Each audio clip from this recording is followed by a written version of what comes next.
Hi everyone. Welcome to English Story School. Part 1. The question that changes everything. What if no one came? No hero. No rescue. No miracle.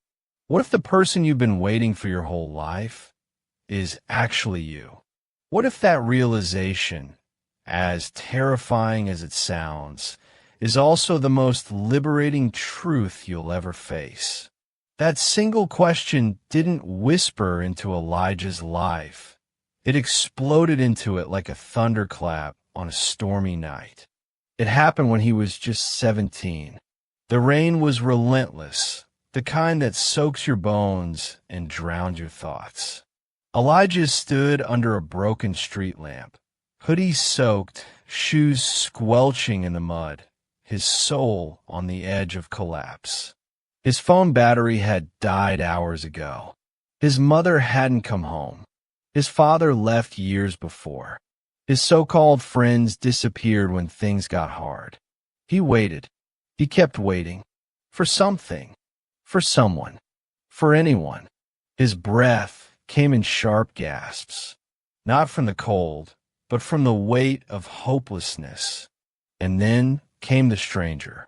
An old man, face like carved wood, eyes burning like coals, walked slowly past Elijah, then paused. No umbrella, no coat, just presence. He glanced at Elijah, read him like an open wound, and in one gruff, gravel-cut voice, delivered the line that would change Elijah forever. No one's coming. Save yourself. Then, just like that, he turned and disappeared into the dark. That line didn't just sting. It cut deep, not because it was harsh, but because it was true. Elijah stood frozen as the rain washed over him. His heart thumped like a war drum, echoing that single, brutal sentence over and over again. No one's coming. Save yourself. It felt like a betrayal and a wake-up call wrapped into one. He wanted to scream, to argue with the sky, to say, "But I'm just a kid. I don't know how to do this alone." But no reply came. Just the roar of thunder, the whisper of the wind, and the distant footsteps of a man who had delivered truth like a sword. In the days that followed, Elijah couldn't shake those words. They haunted his mornings, mocked him in the mirror, challenged him in his sleep. He hated them. He feared them. But most dangerously, he started to believe them. And in that belief, something cracked inside him. Not in weakness, but in awakening. He stopped waiting for the phone call that would never come. Stopped refreshing inboxes, hoping for apologies that were never written. Stopped standing at doors that would never open again. Instead, he picked up a journal and began writing not about the pain, but about a plan. He wrote, "I'm the only one who can get me out of this. I have to learn. I have to grow. I have to lead myself." The change wasn't instant. There were still nights he cried. Still mornings he wanted to disappear. But slowly, deliberately, he began to move. He asked questions, sought mentors, read obsessively, worked on himself with ruthless consistency. And with every small action, the boy who once stood broken under the street lamp began to transform. Strength doesn't arrive. It's built brick by bloody brick. Elijah started waking up before the sun, not because someone told him to, but because he realized no one else would do it for him. He worked out with intensity, not to impress others, but to discipline his own chaos. He studied like his future depended on it, because it did. And he stopped looking for a hero in the clouds, because he found one in the mirror. People began to notice. The same classmates who once ignored him saw a fire they couldn't explain. Teachers asked him what changed. His answer? "I stopped waiting." But here's what most never understood.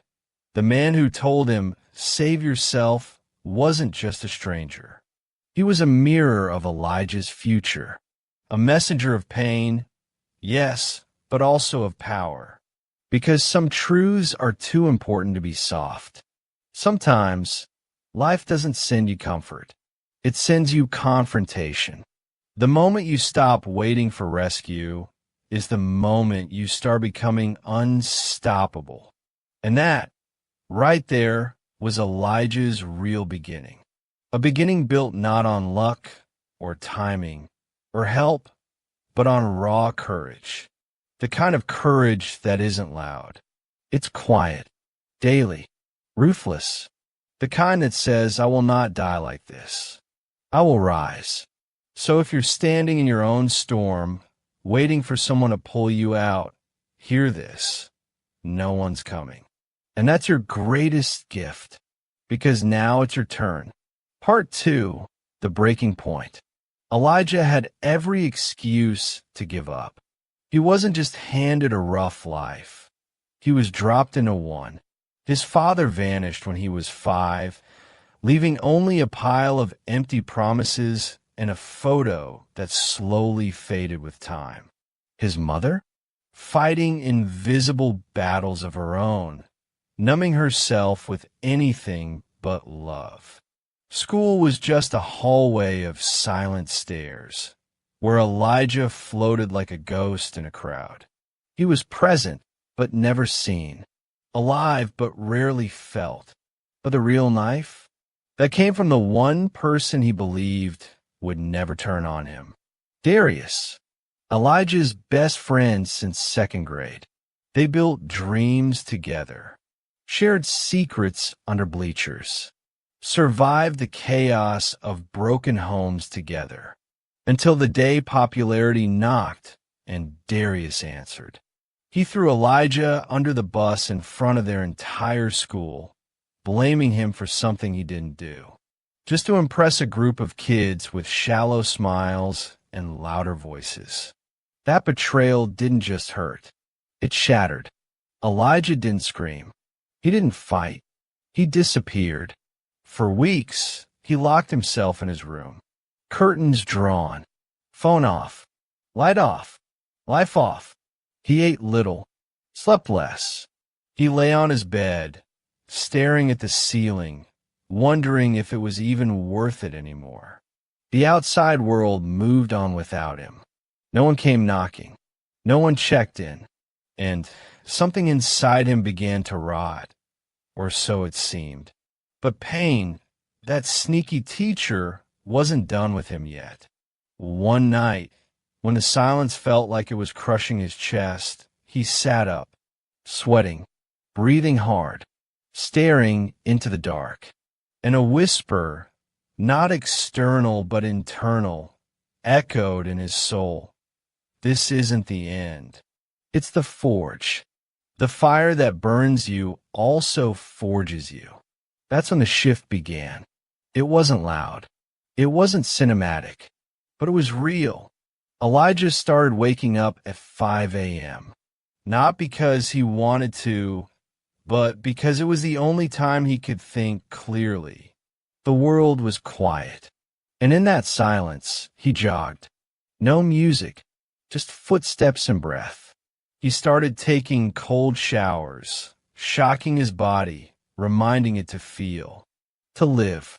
He read books, not for grades, but for growth.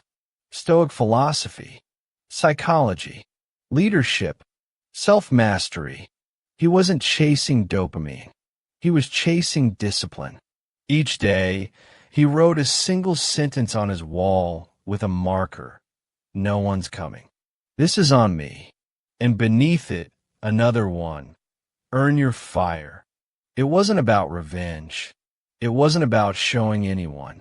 It was about proving to himself that he could rise, not in spite of the pain, but because of it. He knew the results wouldn't come overnight. That's the modern-day trap, expecting instant transformation. Elijah understood something deeper now. Seeds take time. Roots take struggle. Strength takes sacrifice. His body began to change. Leaner, stronger. His mind, too, sharper, focused, resilient. The mirror, once a source of shame, became a battlefield where he saw a warrior in training. No armor, just scars. No applause, just grit. Discipline is the language of the reborn. One morning, while jogging past the same street lamp from that night, he paused, looked up at it. It still flickered, still buzzed. But now he was different. That lamp didn't represent despair anymore. It represented the moment he stopped waiting. So if you're hurting right now, good. That means the forge is lit. That means the breaking has begun. And once you break, you can rebuild. Not into who you were, but into who you were always meant to be. Pain is not your enemy. It's your blueprint. Part 3, The Awakening. 3 months into the war he waged on mediocrity, Elijah woke up to something deeper than just change. He woke up to power. Not the flashy kind, the quiet, unwavering, soul-rooted kind. It wasn't about muscles or medals. It was about knowing he could depend on himself. That morning, he stood in the mirror and didn't flinch. For the first time in his life, he believed in the reflection. At school, the atmosphere shifted. Elijah walked through the halls with calm confidence. No fake bravado. No desperation for validation. He stood taller, spoke with purpose. When he raised his hand in class, people listened. His teachers noticed. One, who used to gloss over him like background noise, stopped mid-lecture and asked, "Are you okay? You've changed." Elijah smiled, not out of arrogance, out of knowing. He didn't answer, because real power doesn't beg to be understood. Power doesn't need to explain itself. He joined a local boxing gym, not because he wanted to hurt others, but because he was done hurting himself. The gym smelled like sweat and purpose, leather gloves, heavy bags, echoes of struggle. It was a sanctuary where pain met purpose. Every jab was an exorcism. Every uppercut was a release. With every swing, Elijah punched through shame, regret, and fear. He wasn't running from the darkness anymore. He was dancing in it. Sometimes your breakthrough comes after your breakdown. It was in that boxing gym that Elijah met Marcus, a combat veteran with eyes like steel and hands like stone. Marcus didn't speak much, but when he did, his words landed like hammers. After one particularly brutal sparring session where Elijah refused to quit despite a busted lip, Marcus sat beside him, handed him a cold towel, and said, "You either get bitter or you get better. And bitterness? It don't build warriors." Those words weren't advice. They were prophecy.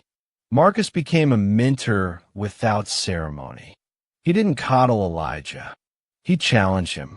When Elijah was slow, Marcus made him run stairs. When Elijah wanted sympathy, Marcus gave him silence. But behind that grit was guidance. Marcus taught him how to breathe through pain, not escape it. How to sharpen his thoughts like his fists. How to lose with grace and win without ego. And in that discipline, Elijah found freedom. The freedom to not be ruled by his past. The freedom to forge a new identity. One punch, one rep, one choice at a time. Elijah started applying those lessons beyond the ring. He showed up earlier, stayed later, whether it was work, school, or personal growth. He attacked everything with intention. No shortcuts, no pity, no exit plans. He wrote in his journal, "I don't need permission to rise. I need purpose to burn." This was the awakening, the point where pain wasn't the enemy anymore. It was the energy. Elijah was no longer the victim. He was the weapon forged by pain, sharpened by choice, and unleashed with discipline. He was becoming unstoppable. Part 4. The Rebuild. Elijah started writing, but not fiction, not fantasy. He wrote truths so raw they made people uncomfortable, and that's why they resonated. He created a blog and named it boldly, Save Yourself. Each post dripped with fire and failure, regret and rebirth. He didn't sugarcoat anything. He wasn't preaching. He was bleeding honesty onto the screen, and the world noticed. The blog went viral within weeks. Comments poured in from across the globe. Young, old, rich, poor, all sharing how Elijah's words felt like someone had finally seen them. Truth doesn't require perfection. It just requires courage. He realized something powerful. He wasn't alone anymore. But more than that, he was leading, not as a guru, not as a polished influencer, but as someone real, someone who'd been in the dark and clawed his way into the light with cracked fingernails and bloody resolve. He received college offers, big names, prestigious campuses, full rides. But Elijah said no, not out of arrogance, but because his vision didn't fit inside a classroom. He wasn't looking for a degree. He was chasing impact. So he turned his garage into a studio, a headquarters, a movement. With nothing but a beat-up laptop, borrowed mic, and shaky Wi-Fi, Elijah launched a podcast. The first episode, titled No One's Coming. It hit like a bomb. Listeners cried, reached out, shared it in boardrooms, classrooms, even prisons. Every episode since was filled with fire, wisdom, and stories that burned through lies. And still, no scripts, no filters, just truth. Lead yourself first, so others know how to follow. He didn't stop there. He designed merchandise. Not for money, but for movement. Hoodies, posters, wristbands, all stamped with his unshakable mantra, no one's coming. Save yourself. It wasn't a brand. It was a battle cry. But Elijah didn't forget where he came from. He started mentoring the same kinds of kids he used to be. The lost ones, the angry ones, the silent warriors buried under self-doubt. He ran weekly sessions in the community center. No slides, no fluff, just gloves, journals, and raw truth. He taught them to box not for violence, but for discipline. He gave them journals not to write pretty words, but to write the truth they'd never spoken. He looked every one of them in the eyes and said, no one's coming. That's not a curse. That's your superpower. He showed them how to train alone, think for themselves, fight their inner voices, build muscle out of trauma, rise from failure with pride, not shame. The movement grew. Schools began inviting him to speak. Podcasters asked for interviews. Influencers quoted him. But Elijah never changed his tone, never polished his edges. Because real change doesn't come from being palatable. It comes from being real. If you want to ignite a fire in others, let them see you burn first. Each day, Elijah lived by a schedule that would make most break. For AM runs, cold plunges, reading, training, mentorship, recording, writing. He didn't just teach discipline. He was disciplined. He tattooed those 5 words on his arm. Big, bold, black ink, no one's coming. Save yourself. That phrase became more than a reminder. It was his war cry, his compass, his creed. The world tried to tell Elijah who he couldn't be, but he proved them wrong. not by fighting them, but by building himself. And this was only the beginning. Part 5. The Legacy of Fire. Years later, Elijah stood before a sea of faces. It wasn't a classroom, a gym, or a dusty garage. It was the world stage, the largest self-growth summit on the planet. 100,000 people in the crowd, millions more watching online. But Elijah didn't arrive with glitz or glamour. He didn't descend from a helicopter or walk in with an entourage. He came alone, just as he always had. He wore no suit, no tie, no scripted smile. He wore a plain black hoodie, the same one he'd trained in when no one believed in him, the same one he cried into when the nights got dark. He wore it not as a brand, but as a badge, a reminder. What he did were scars, not all of them visible, but every one of them earned. He walked onto that stage with calm fire in his eyes, the kind of calm that comes from surviving the worst and turning it into your best. The host had barely finished introducing him when the audience erupted. But Elijah raised one hand, silencing them. He stared directly into the cameras, into the lives of everyone listening, and he didn't say good evening. He didn't say thank you. He opened with a roar. No one is coming. Save yourself. The room cracked with thunder. Some clapped. Some cried. Some stood frozen. And some, they awoke. He didn't tell a sugar-coated tale. He took them back, to the street lamp, to the rain, to the echo that changed his life. He spoke of the pain, the silence, the forgotten nights where even hope seemed to abandon him. But then he flipped the script. They thought I was broken, but I was breaking free. They thought I was abandoned, but I was being forged. He didn't quote philosophers or polished motivational gurus. He quoted pain. He quoted experience. He quoted that one gruff man on a rainy night who gave him truth, not comfort. You don't need someone to hold your hand. You need to clench your fist. You don't need rescue. You need resolve. You don't need permission. You need purpose. The screens lit up with people watching from around the globe. Soldiers in bunkers, teens in shelters, mothers in silence, men in recovery. They weren't looking for perfection. They were looking for proof. And Elijah was living proof that fire doesn't destroy you if you learn to walk through it. He told them about the blog, the podcast, the brand.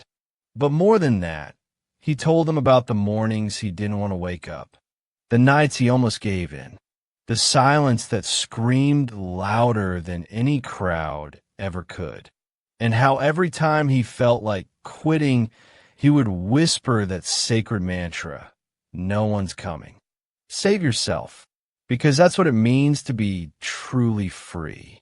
Not to avoid hardship, but to own your pain, to let it sharpen you, not shatter you. Discomfort is not your enemy.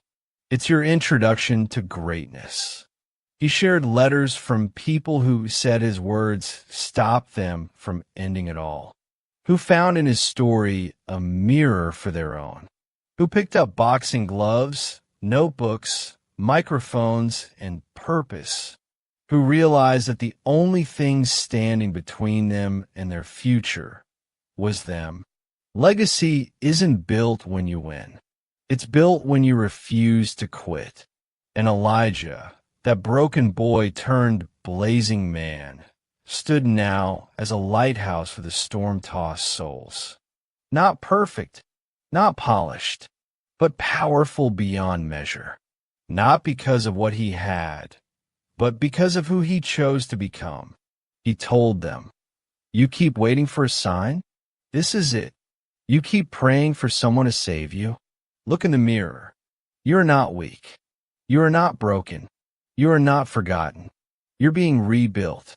Stronger, sharper, smarter. And when the world buries you, Don't panic. You're not dead. You're the seed. The crowd exploded. Standing ovation. Not just applause.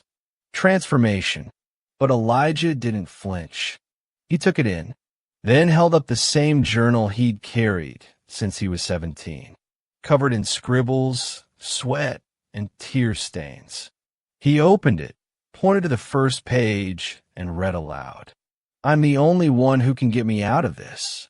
I have to learn. I have to grow. I have to lead myself. Then he looked up, smiled wide, eyes blazing, and said, No one came. So I did. That night, 100,000 people walked out of that arena with fire in their lungs. Not because Elijah gave them magic, but because he gave them truth. And truth doesn't fade. It multiplies, one soul at a time. What began as a lonely moment under a street lamp became a global legacy because Elijah proved something eternal. No one's coming isn't a curse. It's a call to rise, a call to fight, a call to become.